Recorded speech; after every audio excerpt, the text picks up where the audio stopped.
Bryan Ray, America's Rugby News, Major League Rugby 2023 preview. Old Glory DC. Well, it was a tough old year for OG fans. They couldn't buy a win in the first half of the season. They got, a change of coach at mid-year. Andrew Douglas, their original coach, gone. Nate Osborne comes in. They get the win over Utah and Dallas. Ended the campaign on a high, a win over my beloved Arrows. Well done, Nate. But they weren't satisfied with how it went. Another change in coaches. Josh Sims has come in from New Zealand, reputation of kind of a taskmaster. So certainly it will be interesting to see the changes that he can make with the squad. Defense was a big problem last year. Have to think he'll help out there, tighten things up. But lots of changes in personnel. So we'll start off with looking back at their 2022 roster and all the players that have departed in the off-season. We'll start off loosehead prop, the two reserves last year. Jack Carroll, no longer with the team, not really sure where he is now, a local guy, so maybe he's still around, in some capacity. Will Vakalahi has gone to the Houston SaberCats. A little bit surprised with that. He was DC's second ever signing and looked pretty promising. Had some struggles with a knee injury. Robbie Armescu, I got him second here, but he ended up starting most of the campaign because Facundo Gattas was injured and only played, I think, 2 games last year. So Armescu did most of the starting. He's now gone to Romania and made his test debut with the Oaks just recently. So congratulations to him. Mo Katz, local guy, third choice hooker. He ended up playing quite a bit last season, and he's also not around, not sure what he's doing. Jake Elnicki, the Canadian international tight head, has returned home. He's now coaching the BC Bears. It seems like his playing career at the highest level anyways has come to a close. Dante Lepresti, versatile front rower, played mostly tight head last year, but has also played hooker and loose head, so pretty handy to have around. Not really sure why he's not back this year, but he's not there. Matt Gordon, second row, more of a back row, but he was playing lock for Old Glory. Really only played a couple games last year. I don't think he played at all the season before, just maybe in the preseason. Seems like he has interests outside of rugby, so he's gone. Sadly for OG fans, their big blindside flanker, Felix Kalapu, has gone to Super Rugby, signing on with the Western Force, so tough to see him go. He was impressive last year, big, hard-hitting fella. Dakota Worth, another flanker, he has gone to the Chicago Hounds, so we'll see how he fares there. Luke Campbell, Canadian back rower, filled in for Jamison Fa'anana Schultz, who was suspended for most of the campaign. So Campbell stepped in at number 8, did a pretty decent job. He's now retired. He had some injuries, and he's got a career, I think, as a teacher back home. So he's gone. Josh Brown, the first ever signing for Old Glory, former captain, excellent number 8. He is now retired from the professional game as well, doing some coaching. Dom Bailey, open side flanker, tenacious defender, but when you've got Corey Daniel there, who's now a U.S. Eagle, didn't really have a lot of opportunities looking at him this year. So Dom Bailey is now gone. Scrum half Danny Thomas, no longer with the team, not entirely sure why he's gone, but he's not there anymore. Rowan Saifaloy, who was their starting 10 last year, just for whatever reason. He had some good games. Some games he looked really good, and some he didn't quite fit what they were trying to do. But anyways, they've got a new number 10. We'll get to him in just a few minutes. So Rowan Saifaloy's gone. Not really sure where he is. Maybe back to Australia. Midfielders mostly intact. Simi Moala just announced as a signing with the Houston SaberCats along with Will Vakalahi, so maybe he'll get some more chances there. He was playing on the wing last year. He's really not a winger. He's a big, powerful center. LJ Koilarby, another draft pick. OG's not done well with their draft picks to date, you have to say. Koilarby, I'm not really sure what he's doing. He's got a job in Virginia. Doesn't seem to be playing at the moment. Not sure why they gave up on him so quickly. The other draft pick they had last year, Palima Roberts, another life center. He wrecked his knee in the preseason, missed the entire campaign. Also not on the roster this year. Renata Roberts-Tanana, who has been a tremendous servant for the team as an outside back, just an excellent attacking player, not back this season. They've got some other import players taking up that spot. And Jack Russell, this local winger who kind of earned a spot on the squad last year with some good preseason efforts. He's now gone to Chicago. He's with the Hounds training squad trying to get on their senior squad. So as you can see, it looks like about half of the squad is gone from last season. So next we'll look at our new arrivals. Okay, new players. Well, it's only appropriate that we start with Quentin Newcomer, this versatile prop coming over from the New England Free Jacks. Can play tight head, can play loose head. Played more loose head last year. Personally, I think I see him more as a tight head. Reportedly the strongest player in the Free Jacks gym, but he's training at loose head right now, so that's where we're going to throw him. Another loose head coming in via the draft, Alex Baladaras. He was part of Old Glory's academy anyway, so he was always going to be heading to the senior squad, it seems. Facundo Gatas, Jack Ascaro, obviously, our newly minted Eagle, our first choice loose head. Facundo Gatas returning. A new hooker coming in, Nick Suchan out of New Zealand, was playing with Bay of Plenty, if I have that right. Don't know a whole lot about him. He doesn't have a lot of professional experience, so interesting signing. And the other hooker coming in is Koi Nelligan. Now, Jack Manzo was originally drafted by DC, but the USA U23 captain opting to continue his studies abroad. He's in Dublin playing for Trinity College in the All-Ireland League. So they worked out a deal with San Diego to get Nelligan, the Army West Point standout, really passionate, energetic guy. Now, he's a DC local, so I think he's ended up with the right team. I was surprised, frankly, that DC didn't draft him in the first place. So Koi Nelligan, your number 3 hooker, toured with the USA Falcons in the fall. We're just going to slide Kyle Stewart. He's returning. Slide him down to number 3, and that's because of this big, huge new signing for Old Glory. Ramiro Herrera, the former Pumas starting tight head, played in a World Cup semifinal, 40-odd caps. He's been playing in France professionally for years. Spent recent months back in Argentina, but certainly an excellent signing for them. And our third tight head is going to be Cali Martinez, this highly rated Canadian prop. Played for Canada U20 a few years back. Canadian selectors have kind of ignored him since. He's better than they think he is. Can play both sides. He's training a tight head right now, so we'll put him there. Second row still intact. Davida Nangali, Appy Nicantini, the new vice captain Stan South, and David Beach. Spent some time on loan with Utah last year. Back with the team full time this season. Big fella, 6'7", one to watch. See if he can make it. Get some more game time in at least this year. Finton Coleman, we're going to slide him over to number 8, utility guy, Ireland under 19 international, but US eligible, can play blindside, number 8, a little bit of second row maybe as well. Looks like he's bulked up a little bit in the off season. Captain Jama, let's hope he stays out of the sin bin this season. He's obviously our number 8. Coming in to wear the number 6 shirt, love this player, Lautaro Bavaro. He's captain the Argentina 15, played for the Iguares. An excellent, he's a smaller guy, more like a Callum Gibbons style 6. He's 6'1", 225, 230, and a really hard-working guy, so you can have, instead of Corey Daniel making, 10,000 tackles all season, it can be split the job with Bavaro. So that's an excellent signing. I think adds a lot of leadership as well. Also coming in on the blind side flank, Colin Gross, another Army West Point standout, was playing lock for them. More of a blind side flanker at this level. Is a little bit short, 6'3", so a little bit small side for lock, but can fill in there if needed. Brady Daniel, Corey Daniel's brother, also returning on the flank. And another newcomer, another open side specialist, Alejo Darro. He's an Argentine, but he's US eligible. That's important for their import slots in the match day.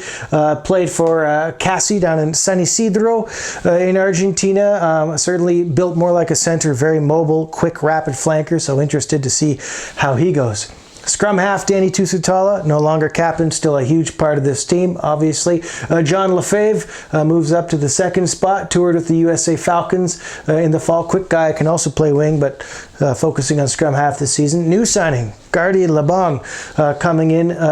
Navy guy, he played center for them and then scrum half. He's coming in as a scrum half, active Marine at the moment, but good pickup for them. Fly half, Mike DeBoulis won't be playing there this year. We're just going to move him down here for a moment. new fly half Joaquin Diaz Bonilla, a tremendous signing. He's been playing in South Africa, but he's won a handful of caps for Los Pumas. Very different player to Rohan Saifaloy. He more traditional fly half. He can kick to the corners. He's not going to take on the line too much, but an excellent passer as well. So I think it'll make a big difference. So Tito Diaz Bonilla, your starting 10. Also coming in at fly half, Canadian international Graydon Bowd, goes by Grady. Was kind of in the international wilderness for a bit, recalled to the Canadian side just fairly recently. So can also play a bit of center, but mostly fly half. And Mike Weir, the Dartmouth captain, picked up in the draft, has played for USA U20s, U23s. Very creative guy, another excellent kicker, similar style and frame to Tito Diaz Bonilla. He's been playing in a wing in the preseason, but he's really a fly half. Midfield mostly intact. We're just going to slide Dougie Fraser over here to make room for Fermin Martinez, another Argentine who is U.S. eligible. More of a classic Argentine center where he's not the biggest, but he's got good hands, good vision, nice footwork, nice running line. So interested to see him this season. Some real competition for spots in that midfield with Threaten Palamo, William Talataina, and Dougie Fraser all back. Out wide, Junior Sao, we're going to move him over here along with Penny Lasanga because I think there's only room for one import at a time on the wing. So these two are going to be over here, and we're going to put Mike DeBoulis on the other one. I'm not a big fan of him on the wing, but it seems like that's where he's going to be playing to start the season. I'd prefer him at fullback, but the reason why he's not going to be there is Kurt Baker, the New Zealand Sevens standout, has come over as a player coach, no less. Very kind of a renowned character, so it looks like he's going to be playing fullback. Personally, I would switch the two, put Baker there and DeBoulis at fullback, but anyways. So that's what looks like. John Rizzo's back. Owen Sheehy also toured at the Falcons. Pretty good season last year. He's still around. Nice depth out there. And one last back, Marcos Young. Now, for some reason, Old Glory announced him as an Argentine addition. Now, he was playing in Argentina last year. He does have Argentine heritage, but he's very much a product of American rugby. Grew up in Florida. So we're going to throw him here at outside center, but he's a guy who can play really almost across the back line. He was a halfback at age grade level. He plays outside center, wing, fullback. Just a handy addition there. So there it is. There's your squad overall. Looks pretty good. All our positions are covered. You know, maybe it would be nice to have one more body in the front row possibly, but for the most part, pretty complete squad. Now let's see what we can do as far as that match day 23 goes. Okay, match day 23. If Old Glory had all of their players fit and ready to play and it was a playoff game tomorrow, who would they pick? Well, the first thing we have to know is how many imports are they allowed in their match 23. For Old Glory, that number is 10. So our imports are going to be indicated by a little red line under their name. We start in the front row. Obviously, Jack Iscaro, their Eagles man, is going to be coming in at loose head prop and at tight head, Ramiro Herrera. Now, hooker, a little bit of a debate between Facundo Gatas, the experienced Uruguayan international, or Nick Suchan, this new New Zealander. It seems like Suchan is starting with the kind of probables in the preseason. So for the moment, we're going to put Suchan there. So there he is, and we're going to throw him at hooker. Second row, well, Stan South is the vice captain, so he slots in here at number 5. Number 4, maybe a little bit of a debate as well. We've seen Finton Coleman and Colin Gross play there in the preseason, but I think Tavita Nangali, the more experienced man, the Fijian, makes the most sense. He's probably going to be your number 4. Back row picks itself. Lautaro Bavaro at 6. Corey Daniel coming in at number 7. And Captain Jama is your number 8. Your 9 and 10 pick themselves. Danny Tusitala, obviously, coming in at number 9. Tito Diaz Bonilla, your number 10. Kurt Baker, we'll slot him in here at 15. We've got Mike DeBoulis, definitely starting on one wing. And then in the midfield, we've got Threaten Palamo. Now, he's going to be 12, going to be 13. It looks like he's lining up at number 13 in the preseason, so we'll just put him there for the moment. I mean, their midfielder is pretty versatile, so it doesn't really matter at the end of the day. He's going to be one of the starters. And in the wing, like I said, Penny Lasanga, you would think would be the guy, their top finisher, but you've also got Junior Sao. So if we count at the moment, 1, 2, 3, 4, 5, 6, 7, 8, 9. We've already got 9, so we've only got room for one more import in here. Well, Junior Sao isn't going to be able to, we can probably not going to be in the centers. He's playing in the wing at the moment, so we can maybe pencil him in here as an option on the wing with Lasanga. Our other midfielder, well, your options would be William Teletaina or Fermin Martinez. So if you pick Teletaina, then we can't have any imports on the bench because we're at our import limit of 10. But if we pick Fermin Martinez here, then we've only got 9 and we can have 1. Now we could still have Teletaina in the bench, but it certainly limits what you can do here. So let's assume that Fermin starts for now. We'll start with our prop replacements. I mean, Kyle Stewart would use up that import slot, but probably not what you want to do. It'll be Quentin Newcomer, Cali Martinez, I would guess. One of these two forward subs in a standard 5-3 split is going to be Finton Coleman for sure. So the decision is, do you want a second row, David Beach? Do you want Colin Gross, another versatile guy who can play lock back row? I think Coleman's probably going to come in here at 19, and my guess would be Alejo Darro, this experienced Argentine flanker who is U.S. eligible. Very handy. So we've got him, and we've also got, Colin Gross is another domestic option there. It doesn't look like Kyle Stewart, I think, will be more starting at tight head when Herrera isn't there, which I don't think he's arrived yet, so probably in the early parts of the season. And reserve scrum half, definitely John Lefebvre.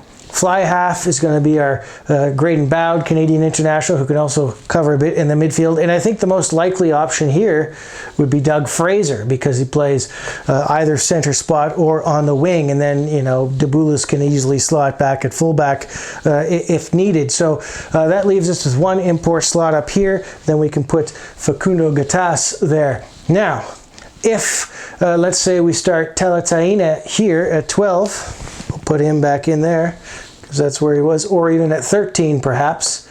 You could switch the two. If we put him in the midfield anyways, then you got to take Gatas out, and you would put Koi Nelligan there. To me, the way things are trending, I kind of see Fermin maybe getting the first crack in the midfield and Gatas on the bench, but certainly some decisions to make, so we'll just throw him up there. So a couple spots. Kyle Stewart probably not going to be on, obviously injuries will also play their role in how this selection goes, but certainly they can't fit in all the imports this season, and other bench options. Owen Sheehy also definitely going to be in the mix, and put Fermin over here as an option at 12. A little bit of competition for spots, certainly in the midfield. Lots of competition there. Doug Fraser also in the mix. Certainly in the wing between Nosanga and Junior Sao.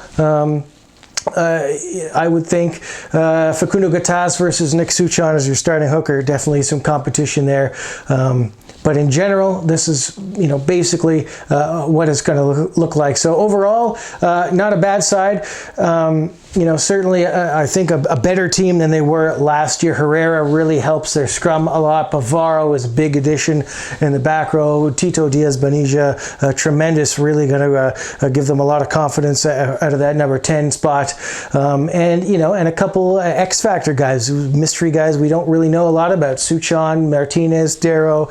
Interesting to see how they go this season. So pretty good. I'm not convinced that the depth, though, per se, is there when you compare it to the other contenders in that Eastern Conference. You look at New England, New York, and New Orleans. They've made a lot of upgrades this season. So I look at those three teams, and top to bottom, 1 through 23 in their matchday squads, they have some real firepower. I just don't see the same experience looking at this bench at the moment, and the depth in this squad. So overall, I don't think these guys are going to be in the top 3. I'm predicting them in the second half, if you will, the lower half of the Eastern Conference, contending with probably Toronto and ATL for that number 4 spot. And, to be fair, one of those teams could also also be challenging for that third playoff spot. But that's where I'm lumping them at the moment. What do you think? Let me know. There you go. Old Glory DC, MLR 2023.